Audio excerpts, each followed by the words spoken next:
lagi dengan kita di Kuda, Kudus Bicara Pajak. Oke, Kak Irma, Ya. sore kali ini kita akan membahas topik yang sedang hangat yang terkait dengan UMKM, sehubungan dengan diterbitkannya aturan baru yaitu PP 20 tahun 2026, begitu Kak Irma. Nah, sebelumnya izinkan saya untuk memberikan pengantar kenapa sih terbit aturan baru tentang PP 20 tahun 2026 ini. Jadi dulu kan ada peraturan pemerintah nomor 55 tahun 2022 telah memberikan kemudahan nih bagi wajib pajak yang memiliki peredaran bruto tertentu melalui skema pajak penghasilan final yaitu sebesar 0,5%. Kebijakan ini ditujukan untuk mendorong kemudahan usaha, meningkatkan kepatuhan sukarela, serta memberikan kemudahan administrasi bagi pelaku usaha kecil. Pada prinsipnya, wajib pajak yang melakukan kegiatan usaha wajib menyelenggarakan pembukuan nih kawan pajak sebagai dasar penghitungan penghasilan neto. Namun demikian, sebagai pelaku usaha kecil masih jadi sebagian pelaku usaha kecil masih menghadapi kesulitan nih Kak Irma, yaitu adanya keterbatasan pengetahuan, keterampilan, sumber daya maupun waktu dalam memenuhi kewajiban administrasi tersebut. Oleh karena itu, pemerintah mempertahankan fasilitas PPh final bagi wajib pajak dengan peredaran bruto tertentu sebagai bentuk penyederhanaan administrasi perpajakan dan dukungan terhadap pengembangan UMKM. Jadi dalam perkembangannya, pemerintah melakukan evaluasi atas implementasi kebijakan tersebut. Evaluasi menunjukkan bahwa fasilitas PPh final UMKM tetap diperlukan untuk mendukung maksud saya pelaku usaha kecil, namun diperlukan penyempurnaan untuk memastikan fasilitas tersebut diberikan secara lebih tepat sasaran dan tidak dimanfaatkan di luar tujuan kebijakan gitu. Kak Irma, sepertinya saya tadi agak lupa belum memperkenalkan diri. Jadi kawan pajak sudah tahu ya, saya Lugas Swastiko atau Tiko, dengan di samping saya ini senior saya Kak Irma Novianti atau biasa dipanggil Kak Irma. Oke, kita lanjutkan Kak Irma. Kok bisa tadi lupa perkenalan, saking lamanya kita menunggu aturan PP terkait UMKM ini. Ya benar. Ini aturan ini udah ditunggu oleh kawan pajak, wajib pajak udah lama banget nih. Harusnya kan sejak 2024 itu ya, beberapa wajib pajak jangka waktu penggunaannya sudah berakhir. Bingung nih, ini masih tetap lanjut pakai 0,5% atau ganti tarif umum. Nah, disinilah hadir PP 20 tahun 2026. Semenjak aturan ini keluar Kak Irma, sejak diundangkan, diterbitkan, kemudian disebarkan baik dari Direktorat Jenderal Pajak, Kementerian Keuangan, konten kreator ataupun dari kantor pelayanan pajak, nah gitu, banyak wajib pajak yang bertanya-tanya itu dari DM Instagram, kemudian WhatsApp, datang langsung ke helpdesk dia tuh tanya juga tentang ini aturannya gimana, dan ada juga respon-respon masyarakat dari maksudnya netizen. Nah, netizen ini biasanya bertanya karena adanya isu-isu yang dikeluarkan oleh konten kreator, menambah isu tambahan mengenai PPh final UMKM. Di sore ini saya bersama Kak Irma di Kudap akan melakukan kupas tuntas mengenai isu PPh final UMKM. Kami sudah menghimpun beberapa pertanyaan yang disampaikan oleh wajib pajak dari berbagai kanal gitu ya. Tanpa berlama-lama Kak Irma, ayo kita kupas tuntas. Dari pertanyaan yang pertama Kak Irma, inti PP 20 tahun 2026 ini tuh sebenarnya intinya apa sih yang diatur Kak Irma? Ya, inti dari PP nomor 20 tahun 2026 ini Kak, pemerintah pada dasarnya tetap mempertahankan fasilitas PPh final 0,5% bagi UMKM Kak. Jadi kawan pajak jangan salah kaprah ya, kok dihapus atau tarifnya naik. Nah, bukan seperti itu ya Kak ya. Jadi hoax. ini kalau ada yang bilang dihapus itu hoax kawan pajak. Ya, jadi fasilitas PPh final 0,5% ini tetap berlaku bagi UMKM dengan batasan itu omset tetap Masih 4,8 miliar dalam 1 tahun miliar. pajak ya Kak. Oke. Ya, betul. Oke. Kemudian pertanyaan selanjutnya nih dari kawan pajak ini, apakah fasilitas PPh final ini dihapus? Tadi sudah disampaikan tidak dihapus ya Kak Irma, tapi lebih disempurnakan agar lebih tepat sasaran, yaitu benar-benar diterima oleh pelaku UMKM seperti itu. Karena ternyata pada praktiknya banyak kawan pajak yang melakukan penghindaran pajak dengan membentuk UMKM jadi-jadian, seolah seperti itu Kak Irma. Jadi aturan ini dibuat sedemikian rupa agar fasilitas 0,5% itu tepat sasaran seperti itu. Kita lanjutkan Kak Irma pertanyaannya.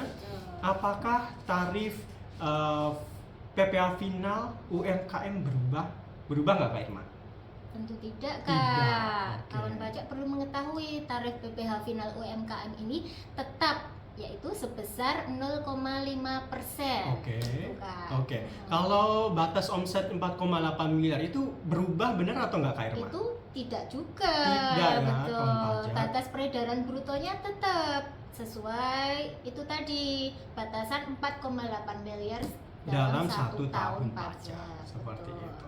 Kemudian kita lanjut ke pertanyaan yang sering ditanyakan oleh masyarakat atau kawan pajak itu, apakah batasan pelaku usaha UMKM tidak kena pajak itu dihapus? Itu loh Kak Irma, yang batasan 500 juta untuk ya. orang pribadi, bener nggak sih itu dihapus? Enggak Kak, itu enggak dihapus. Jadi wajib pajak orang pribadi yang melakukan kegiatan usaha dengan omset tidak lebih dari 500 juta tetap tidak dikenai pajak penghasilannya Kak. Jadi masih berlaku dari aturan PP 55 tahun 2022 diberlakukan juga di tahun 2026 ini. Ini berarti sebagai bukti bahwa pemerintah mendukung pelaku UMKM, yaitu dengan adanya batasan 500 juta itu tidak kena pajak. Pertanyaan selanjutnya Kak Irma tentang ini, suami istri kewajiban perpajakannya terpisah, NPWP-nya terpisah. Untuk batasan 500 juta ini tidak dikenakan pajak, itu apakah gabungan suami istri atau gimana Kak Irma? Tidak ya kawan pajak. Jadi bagi kawan pajak yang merupakan pasangan suami istri tetapi menjalankan kewajiban perpajakannya secara terpisah, batasan 500 jutanya ini bukan gabungan ya. Jadi diberikan ke masing-masing. Tetap masing-masing ya kawan pajaknya. Jadi nggak perlu khawatir ya Kak ya. Sepanjang omsetnya itu 500 juta ya. Terus ini nih yang sering dilontarkan yang membuat keresahan di masyarakat. Ada pertanyaan, apakah aturan ini menambah beban pajak UMKM? Jawabannya adalah tentu tidak. Tadi sudah disampaikan bahwa ada batasan 500 juta, kemudian 4,8 masih tetap berlaku. Jadi untuk kawan pajak pelaku UMKM yang tetap memenuhi kriteria, tarif PPh final 0,5% dan batasan omset tetap 4,8 miliar. Jadi kebijakan ini justru menjaga agar fasilitas UMKM tetap berkelanjutan dan tepat sasaran. Seperti itu. Nah, kemudian pertanyaan selanjutnya nih Kak Irma. Emang ada perubahan yang ini. Jadi siapa saja sih Kak Irma yang bisa menggunakan fasilitas ini di aturan PP 20 atau peraturan pemerintah tahun 2020 tahun 2026 ini? Siapa aja Kak Irma? Untuk yang bisa menggunakan tarif PPh final 0,5% berdasar PP 20 tahun 2026 ini Kak, ini pemerintah memfokuskan terhadap tiga kriteria ya, yaitu untuk wajib pajak orang pribadi, kemudian yang kedua ada perseroan perorangan yang didirikan oleh satu orang, PT perorangan. Iya, PT perorangan. Dan yang ketiga adalah untuk koperasi. Jadi ini berbeda ya Kak ya dengan aturan PP 55 tahun 2022. Benar. Kalau dulu kita bisa melihat ada badan, PT, CV, BUMDes itu bisa menggunakan fasilitas ini, namun itu tadi kembali ke tujuan tepat sasaran, maka hanya 3 pelaku usaha ini yang bisa menggunakan fasilitas 0,5% ini.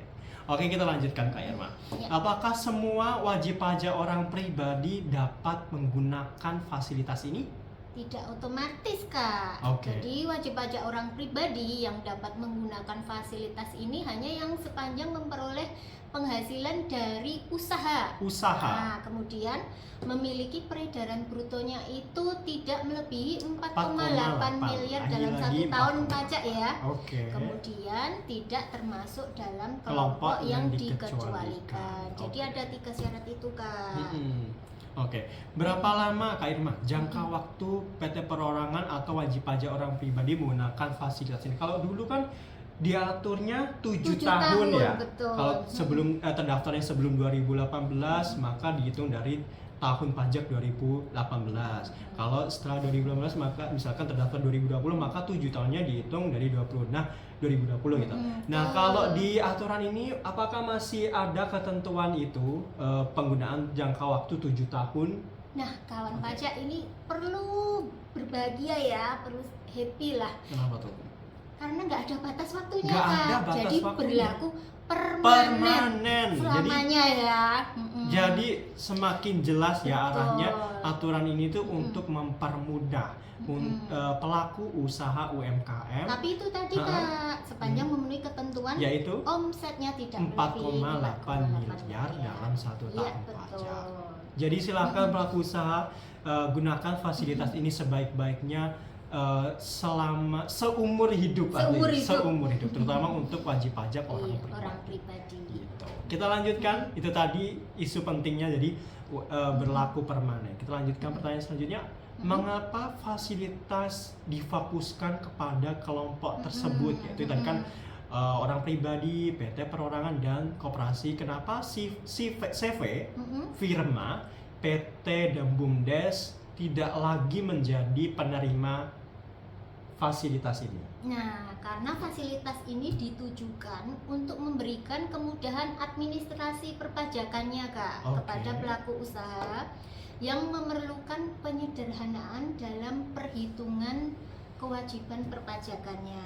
Jadi untuk badan usaha dengan struktur organisasi dan tata kelola yang lebih mapan, pemerintah mengarahkan untuk mengikuti mekanisme perhitungan perpajakan secara umum, Kak. Ya. Sesuai ketentuan yang berlaku. Jadi nanti mungkin arahnya menggunakan tarif umum. Ketentuan umum, betul. Tarif umum itu sebenarnya tarifnya berapa, Kak Irma? Kalau itu kan PPh badan kan berarti 22% kan ya.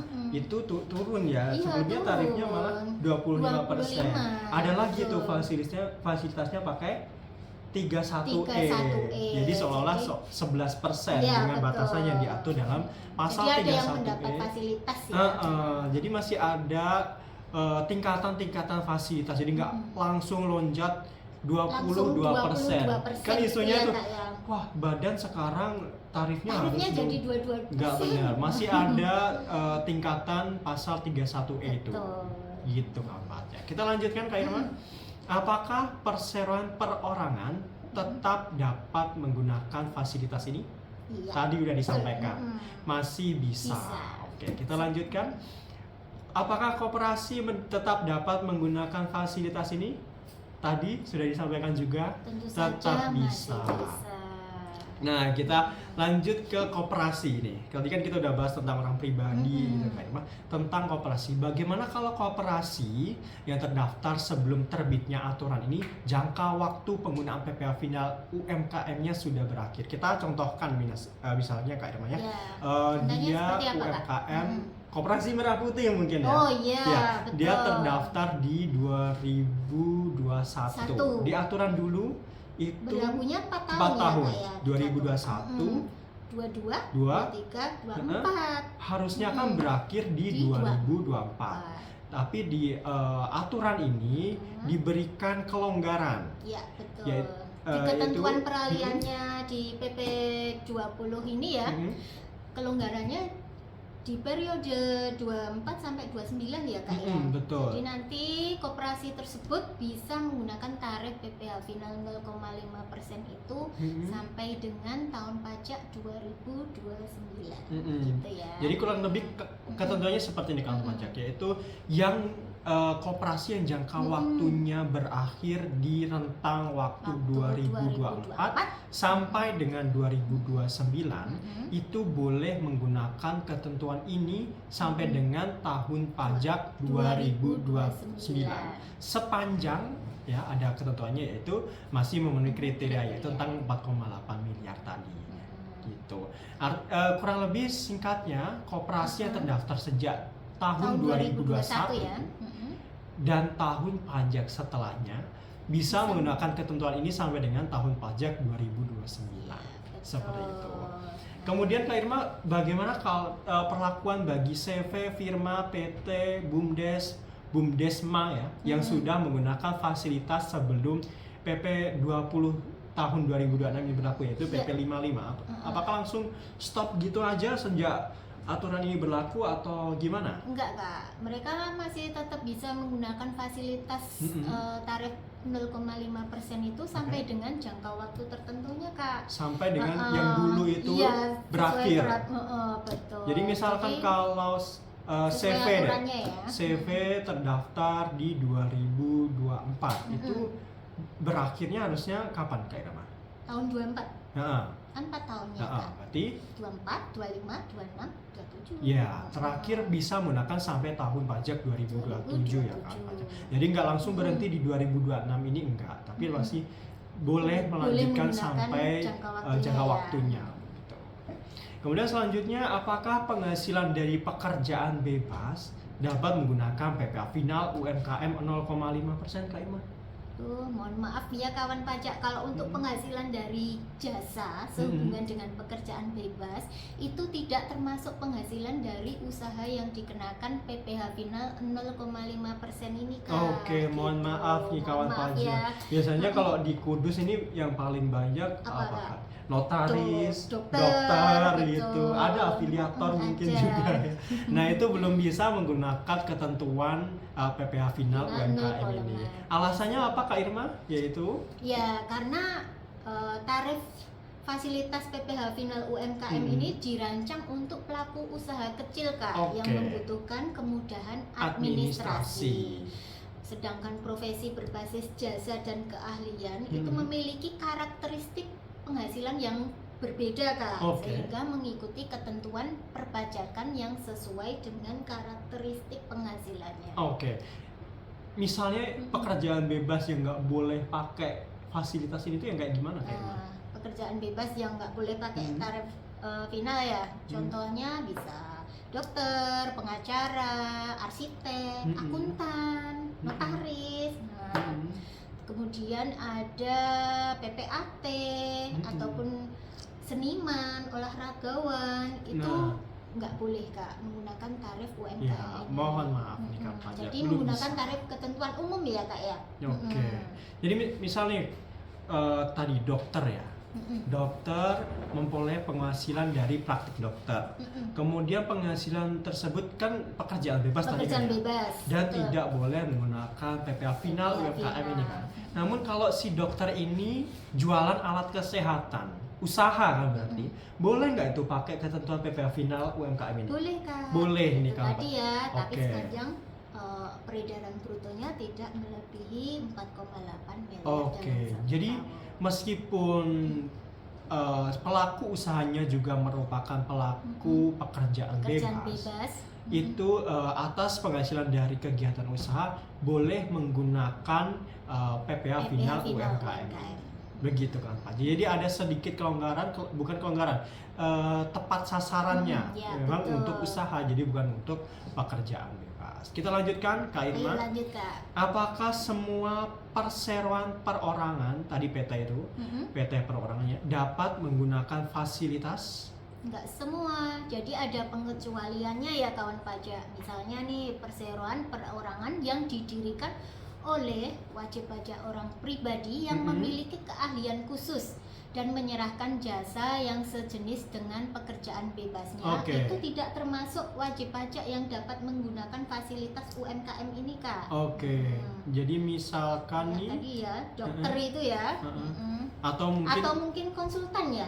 Gerombolan konsultan membentuk apa? PA atau bukan? konsultan membuat PT perorangan. Terus Itu memberikan jasa konsultan. Iya, nah itu tuh nggak bisa nggak bisa. menggunakan PPH UMKM. Iya, betul. Kita lanjutkan Kak Irma. Apakah perseroan perseorangan yang bergerak di bidang perdagangan bisa menggunakan fasilitas ini? Tentu saja bisa Kak, sepanjang memenuhi kriteria batasan omset 4,8 miliar tadi ya, dan tidak termasuk dalam pengecualian. Oke, kita lanjutkan.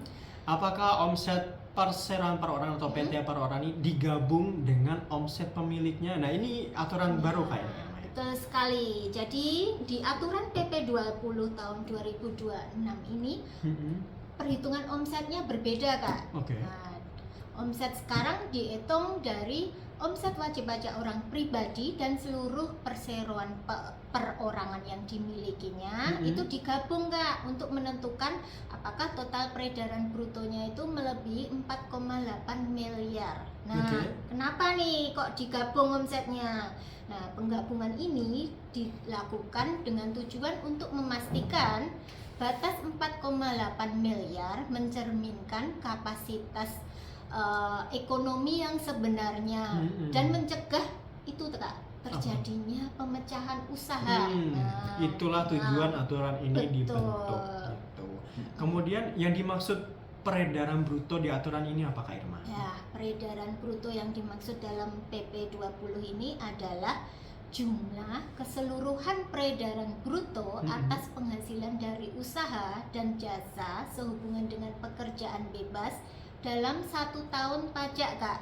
Nah gitu, jadi dihitung secara keseluruhan ya. Dari usaha dan jasa sehubungan dengan pekerjaan bebasnya itu di total Kak. Oke. Ini nih, jadi misalkan itu artinya kan ada perubahan di ketentuan sebelumnya ya, yaitu dihitung secara lebih komprehensif termasuk penghasilan dari usaha jasa pekerjaan bebas baik yang dikenakan final maupun tidak final, dan juga disampaikan di aturan itu termasuk dari penghasilan luar negeri. Kasih contoh nggak ya Kak Irma? Mungkin bisa dikasih contoh ya. Oke, misal ya, Tuan Falil menjalankan usaha perdagangan alat komunikasi. Tuan Falil ini mendirikan PT Perorangan FF dan PT Perorangan FG misalkan ya.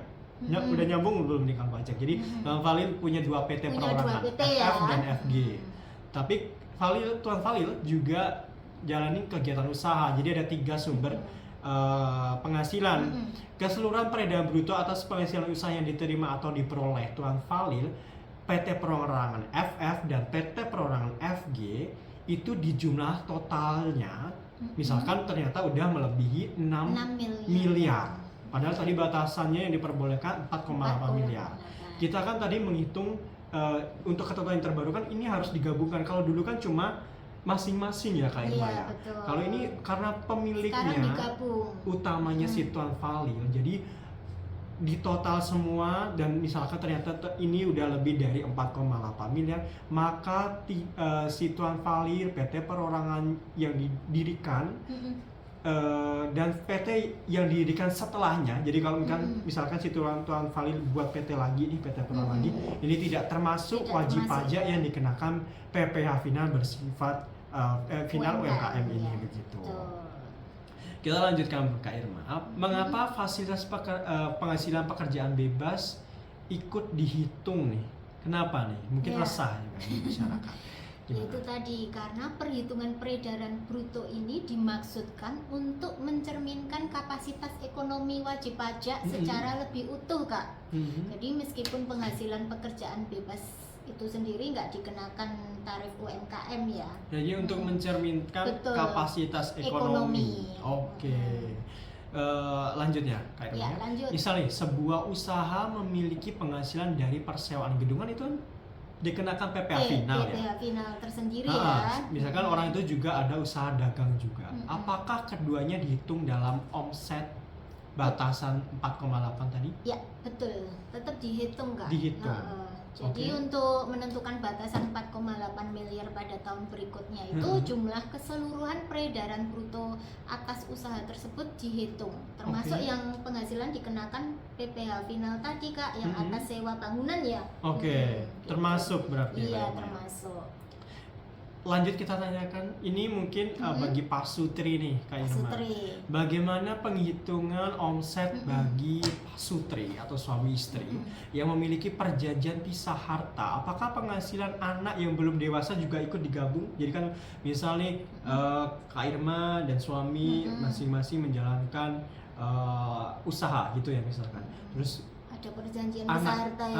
Anaknya juga ada penghasilan. Nah ini gimana? Nah ini tentang omsetnya, penghitungan omsetnya. Menarik sekali ya, dalam hal suami istri memiliki perjanjian pisah harta dan penghasilan secara tertulis nih Kak. Peredaran brutonya ditentukan berdasarkan penggabungan peredaran bruto suami dan istri Kak.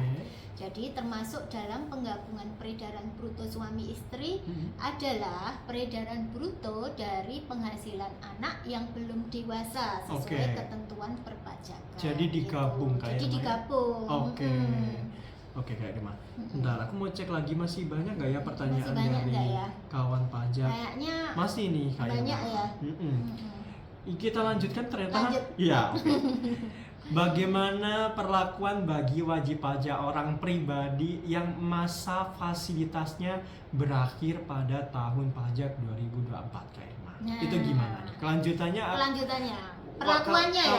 Kawan pajak kudu ngapain ini? Oh bingung mau melanjutkan menggunakan PPh final UMK ini caranya gimana? Jadi nanti kawan pajak yang wajib pajak orang pribadi yang berdasarkan PP 55 tahun 22 masa fasilitas tarif PPh finalnya itu sudah berakhir pada tahun pajak 2024 itu dapat menggunakan fasilitas untuk tahun pajak 2025 dan 2006 dan 2026 dan seterusnya secara permanen kan. Sepanjang itu tadi masih memenuhi kriteria peredaran brutonya tidak melebihi 4,8 miliar dalam setahun gitu. Jadi kawan pajak yang saat ini, yang kemarin ya mau lapor SPT tahun 2025 udah bingung, aku mau lapor apa ya, UMKM apa enggak? Nah itu ternyata di ketentuan PP 20 ini masih bisa Kak menggunakan tarif UMKM 0,5%. Gitu. Ada tambahan informasi nih kawan pajak. Kemarin mungkin kawan pajak ada yang terlanjur udah lapor tidak pakai yang 0,5. Itu kawan pajak bisa melakukan pembetulan SPT. Jadi lapor ulang terus menggunakan 0,5% ini. Supaya bisa ngelanjutin ini. Namun kalau kawan pajak ada yang udah ngajuin pemberitahuan menggunakan tarif umum, maka sudah nggak boleh nih. Jadi balik lagi nggak boleh balik lagi di ketentuan yang lama maupun yang baru ini. Kalau wajib pajak orang pribadi sudah pernah mengajukan pemberitahuan menggunakan tarif umum, maka tidak boleh menggunakan fasilitas PPh final UMKM ini. Gitu. Kemudian saya cek lagi pertanyaan selanjutnya Kak Irma, surat keterangan. Nah, ini nih yang masih ditanyakan oleh Kak Pajak. Bagaimana surat keterangan PPh final yang sudah berakhir masa penggunaannya? Apakah bisa digunakan lagi? Kak Pajak pasti masih nyimpen ya? Surat keterangan yang lama ya, benar yang PP 55 tahun 2022. Itu gimana Kak Irma? Ternyata suketnya ini masih dinyatakan tetap berlaku Kak untuk tahun pajak 2025 dan tahun pajak 2026 atau untuk WP orang pribadi dan wajib pajak badan berbentuk perseroan perorangan itu tetap berlaku untuk tahun pajak 2026. Masih berlaku? Masih. Jadi ini ya ketentuannya ya tetap sampai dengan wajib pajak tidak memenuhi kriteria. Lagi kriteria tadi. Cara untuk mengajukan kembali gimana Kak Irma? Ya diajukan ulang di Kortek ya Kak ya. Kortek, pasti bisa login Kortek kawan pajak pada itu menu di layanan administrasi ya. Nanti ada tuh yang terkait dengan penggunaan fasilitas. Ya. Kak Irma kayaknya waktunya udah menunjukkan detik-detik akhir. Masih ada satu pertanyaan kita, mungkin lanjut aja kita ya, kupas tuntas mungkin. Yakin Kak Irma ini? Iya. Baik. Bagaimana nasib wajib pajak badan berbentuk PT perorangan yang didirikan oleh wajib pajak orang pribadi yang memiliki keahlian khusus yang menyerahkan jasa yang sejenis dengan jasa sehubungan dengan pekerjaan bebas yang dikenakan pajak dikenakan pajak penghasilan bersifat final berdasarkan ketentuan aturan sebelumnya. Nah, ini gimana? Untuk wajib pajak PT perorangan perorangan tersebut ya, itu dapat dikenai PPh final yang bersifat final berdasarkan peraturan terbaru ini ya Kak ya, sampai dengan akhir tahun pajak 2026 saja. Oke. Gitu. Jadi bisa sampai akhir tahun pajak 2026. Oke. Kayaknya Masih ada lagi? itu Kayaknya aja. udah cukup ya Kak ya. Kawan pajak masih ada pertanyaan nggak ya? Boleh disampaikan langsung pertanyaannya, ketuk aja di DM IG, ya, admin kami atau kami yang akan membalas langsung, atau bisa WhatsApp ke nomor KPP Kudus, ada disediakan di link di profil ya. Bisa juga ke Kering Pajak nih, bisa melalui pajak.go.id di tanya Fiska Fisco, di bawah itu di pajak.go.id ada fitur untuk bertanya dengan petugas pajak. Ketik aja 1500200 untuk terhubung dengan Kering Pajak, atau telepon 1500200, atau bisa langsung ke kantor pelayanan pajak terdekat untuk mendapatkan informasi yang mutakhir. Oke. Kayaknya sekian informasi yang bisa kami sampaikan untuk kawan pajak terkait keresahan kawan pajak terkait PPh final UMKM ini, apakah tarif naik atau berlaku permanen. Ternyata nggak naik, tapi benar berlaku permanen. Cukup sekian dari kami kawan pajak yang bisa kami sampaikan. Boleh di like, share, dibagikan sebanyak-banyaknya ke teman-teman pelaku usaha yang lain begitu. Sekian dari kami. Sampai jumpa di episode selanjutnya. Kuda di Kuda Pajak Tumbuh Indonesia Tangguh.